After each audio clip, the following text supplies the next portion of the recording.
In 1973, Pink Floyd's iconic album Dark Side of the Moon premiered at the London Planetarium. 50 years later and over 50 million copies sold, the band has released Dark Side of the Moon 50 Years in a Heartbeat to a limited number of planetariums worldwide.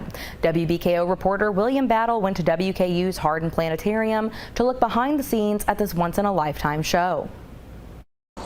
On February 27, 1973, a press conference was held by EMI Records to announce the debut presentation of Pink Floyd's album The Dark Side of the Moon at the London Planetarium. The perfect venue for the 42-minute presentation.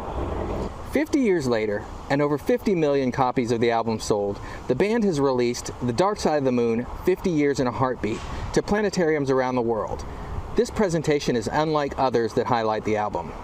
So there are many planetariums that will show the Dark Side of the Moon album with some interesting visuals. This particular show was created for the 50th anniversary, which began back in April and is continuing up until April of this next year, 2024. The year-long window celebrates the album, but when that celebration is over, so are your chances of seeing this particular presentation. Literally 8 months from today, no one on Earth will ever see this show again. It's created for that scarcity. If you wanted to go to any other planetarium and see the same show, your nearest option is 500 miles away in Chicago. This presentation can only be found in 100 planetariums worldwide, and only 11 of those in the United States, making the presentation at WKU extra special. I didn't just pick any Dark Side of the Moon show. It was one that intrigued us because our mission is not as an entertainment venue. Our mission is a fusion of entertainment and education.